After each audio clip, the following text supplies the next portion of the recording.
Indonesia kebangsaanku, bangsakan tanah airku, marilah kita bersatu, Indonesia bersatu.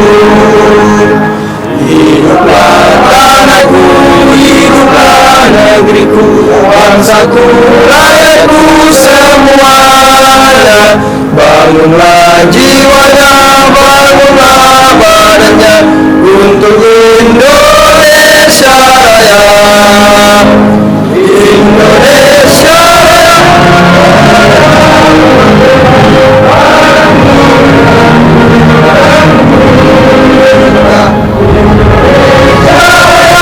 Merdeka, merdeka, hiduplah Indonesia Raya. Indonesia Raya, merdeka, merdeka, padaku Indonesia Raya,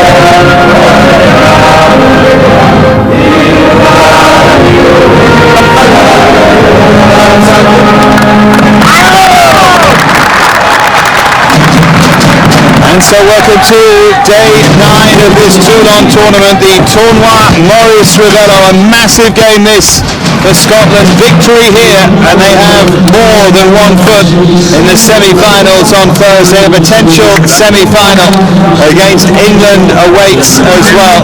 But first they have to beat Indonesia and then see what happens between Brazil and the Czech Republic later. But suffice to say, if Scotland do win this game by whatever score, it'll be very, very hard for both of those sides to finish ahead of them. Well, Indonesia played well in defeat against Brazil and the Czech Republic, and they need things to change, especially in front of goal. The coach, Indra Safari, makes 3 changes from that Czech Republic game. Reski, Lestaluhu and Ada all coming in, and Dika Firza among those left out.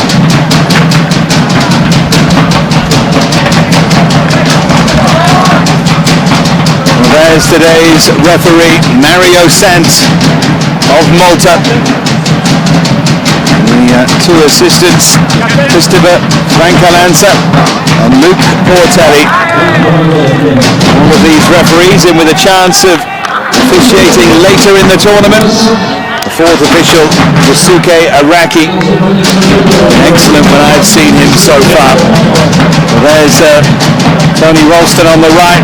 The right back from Celtic, who's really impressed for Scotland so far, and with the tantalising prospect of that semi-final against England in front of them, they also make 3 changes.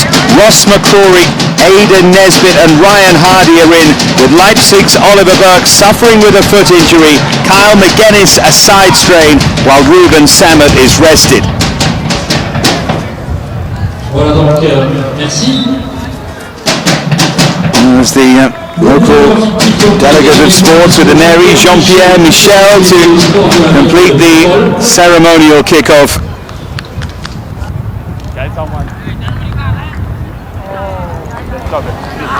And the real kick-off awaits us now. What a day for these Scottish players. Massive win for them against Brazil. The first ever win for any Scottish side at any level against Brazil. Hugely proud of that, but it's got to mean something. And to make it mean something, they have to win here. A draw or a defeat, and Wales will be in temporary pole position for that final qualifying spot for the semi-finals. Brazil would have a chance to overtake them later on. The mathematics later could get complicated, but Scotland need to do what they can, and it should be enough.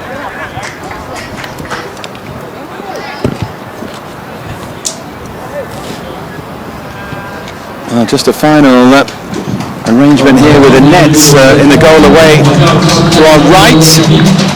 As you can see quite clearly, something not stapled down sufficiently.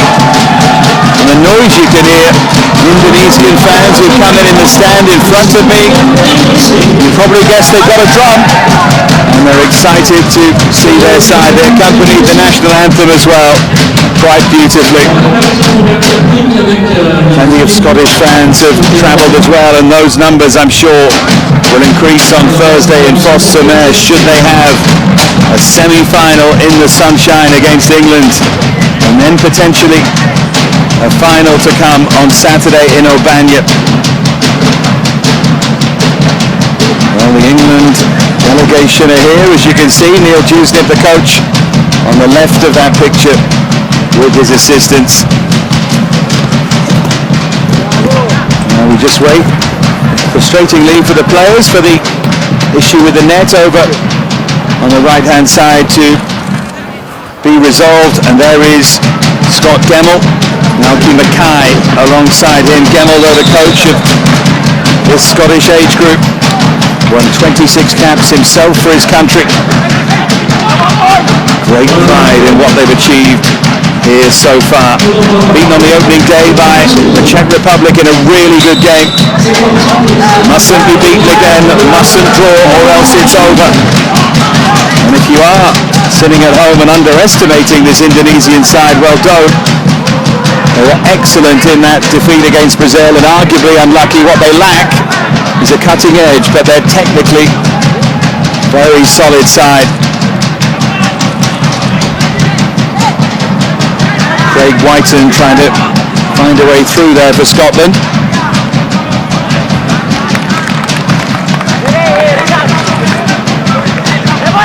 Throw to be taken by Greg Taylor, who scored that historic goal, that stunning goal to beat Brazil. Indonesia always try and recycle possession quickly though, and they did so at a risk there as Ralston looks to play it forward. How will Scotland cope without Ollie Berg? Understand that he would potentially be available for the final 15 minutes if they needed him, and he will be available for the semi should they get there. If they do, they'll certainly need him. Touch there from McCrory. Forward by Jamie McCart. Hardy, the Rangers striker, leading the line, was just offside. Had that late chance, difficult chance against the Czechs to make it 3-3. Denied by very good save from the Czech goalkeeper. Was given away here to Hardy, and a chance for Hardy to drive it in, which he does. Always rising over the crossbar, but Indonesia are determined to play all over the field, and they nearly paid the price.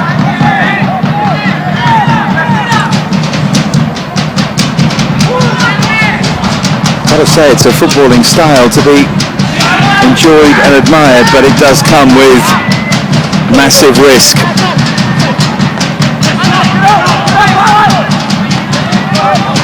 A couple of times though in that game against Brazil, Indonesia passed their way through the Brazilian back line, and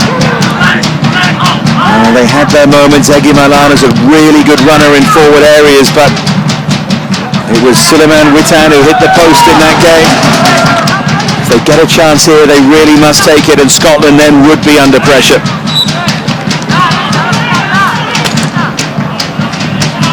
Scotland's 8th time here at Toulon. Their last appearance though was in 1997. This is the side with which they're looking to build towards the European Under-21 qualifiers that starts in September. They're given away again, and chance for Hardy potentially again. This time he looked to square it for Whiten. Here's Taylor. Already those early Indonesian errors must have given Scotland a boost. I think Taylor felt that took a little flick on the way through, but it will be a goal kick.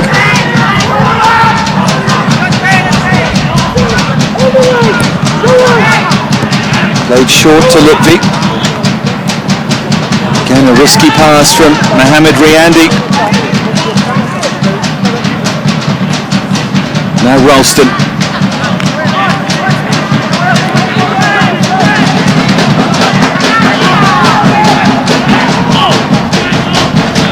Those Indonesian drums continue to be an accompaniment.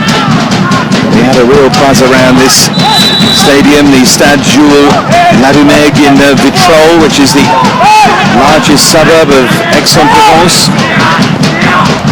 Little town of 36,000, the stadium would hold about 1,500. Beautiful backdrop as well. The rock that dramatically towers over the boutique stadium here.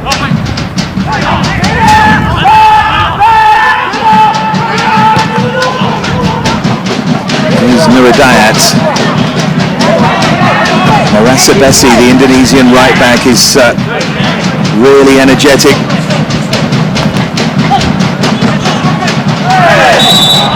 And a little bit further forward today, Marasa Bessi.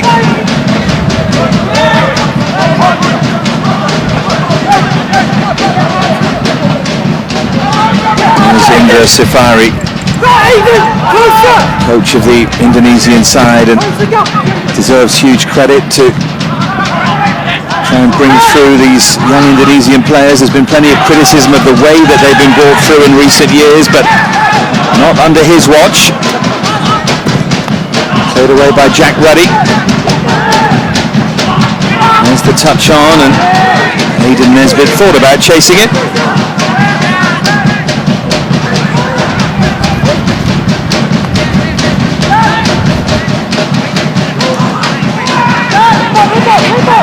Now Nuridayat. Just a reminder of the situation here at the Tournoi Maurice Revello. England and Ivory Coast are through to the semi-finals for sure. This group is less sure, but if Scotland should beat Indonesia, who are already out, then you would need something fairly remarkable between Brazil and Czech Republic. Not impossible, but fairly remarkable for Scotland not to make it through. Even though the Czechs top the group, if Scotland win this and Brazil beat the Czechs by 2 clear goals, the Czechs would be out. Nothing really that Scotland do here would affect things, given that it would be a mini group.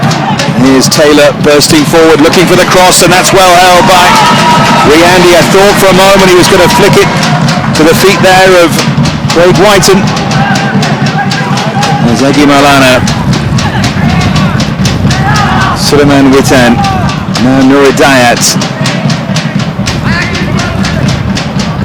Catch there by Reski.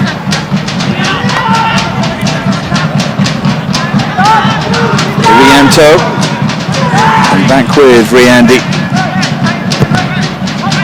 Looking for a rare long clearance there, the goalkeeper.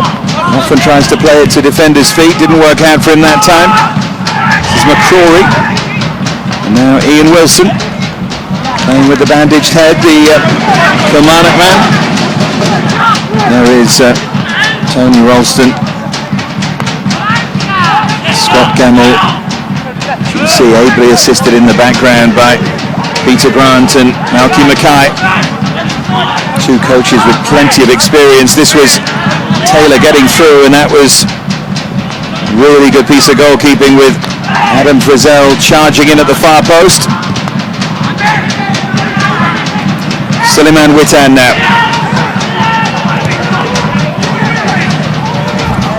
Now Marasa Bessi.